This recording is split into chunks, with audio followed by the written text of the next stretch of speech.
Okay, welcome back. So we are continuing our discussion. Last we were talking about shape in Unit 2, and now we're going to be talking about figure ground and positive and negative shapes. Those two terms are not exactly meaning the same thing, but they are very, very close in meaning. And so this may be in one part as well, just like the shape lecture was, or maybe in two parts. We shall see.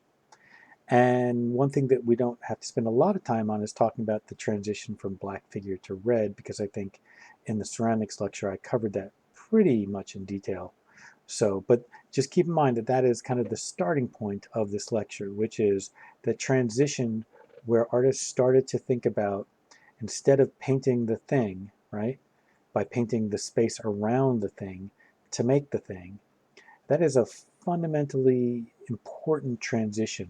I'm not saying this is the first time it happened, um, or the only time it happened, but it's a clear moment, historical moment, where we can really see a group of artists make that major transition in terms of a way of organizing and creating a picture plane, where instead of painting the positive thing positively, like putting a positive mark down to be the thing, they did the opposite.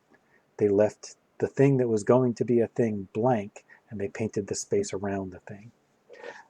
So that's our starting point. And so figure ground has some obvious connections, such as, Greek ceramics or artwork that you might see where you can really clearly see that they were thinking of positive and negative shape, or even like these kind of like figure ground reversal type illusions. Some of you may know from MC Escher's work. Some of you may actually have an Escher poster in a dorm room or at your house.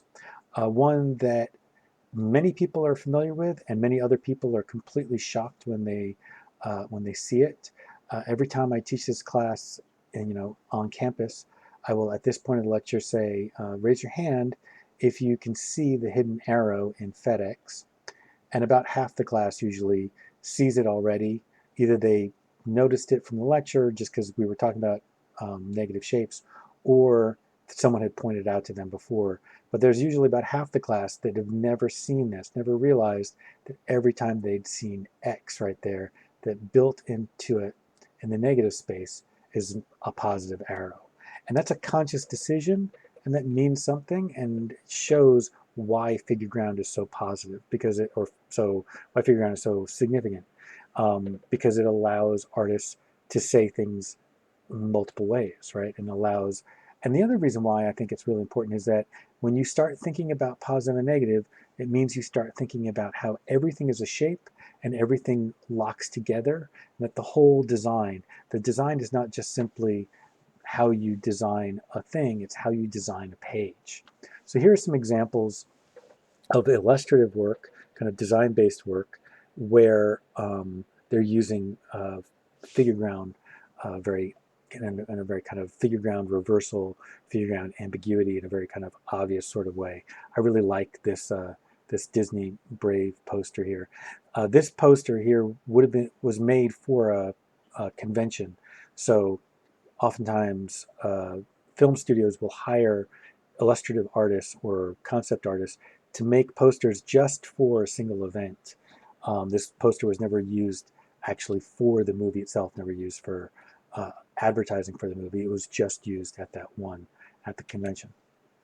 An artist who I discovered when I started kind of looking into this topic is this young man, a young graphic designer named Tang Yau Hoong, who is a Malaysian graphic designer. And when he graduated from university, trained as a graphic designer, he found that he did not get a whole lot of work right away, but he wanted to stay in practice and build a portfolio that he could use to help him get a better job, right? So to help sell himself.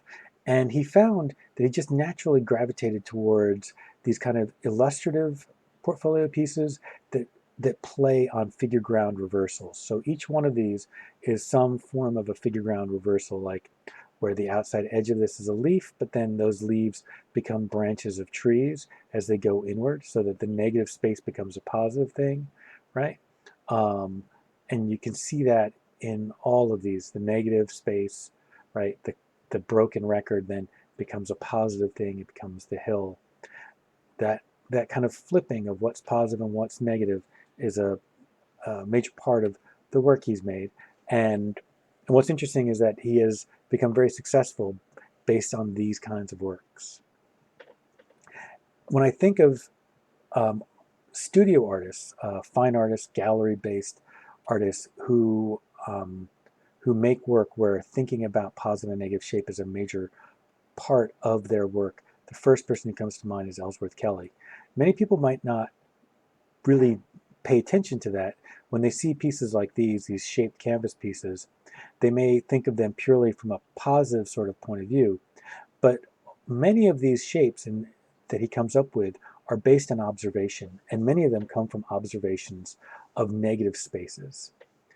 He's very much in his photography and in his drawing, very much interested in finding interesting interplays of positive and negative shapes.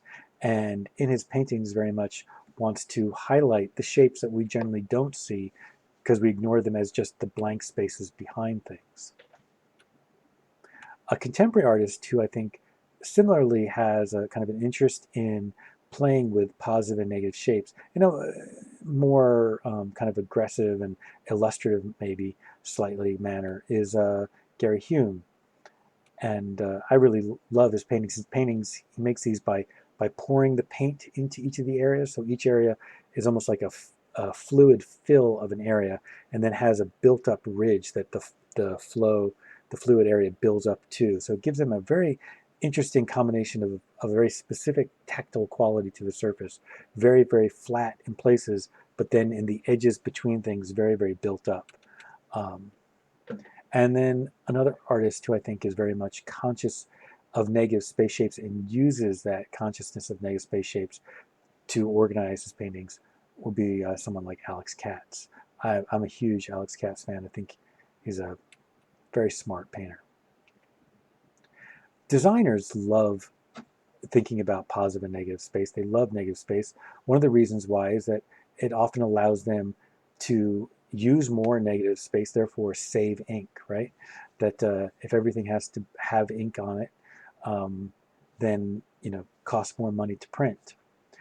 And so here we have some different examples going all the way back to the Russian kind of suprematist period, Lissitzky, right? And a poster for the then young Soviet Union, or this kind of a Swiss school poster,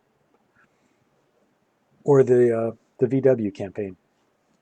I think the VW campaign very, very strongly shows how you could be very conscious of negative space without necessarily having things flip or create ambiguity with those negative space. Just simply paying attention to the weight, the value of the negative space can be very powerful in a design or in a work of art.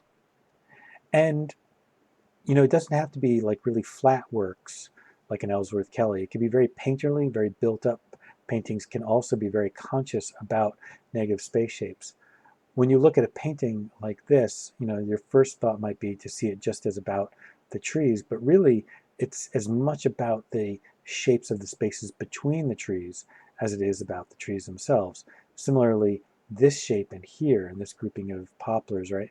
These negative space shapes are some of the most beautiful shapes in the composition, and it's really what the composition's about.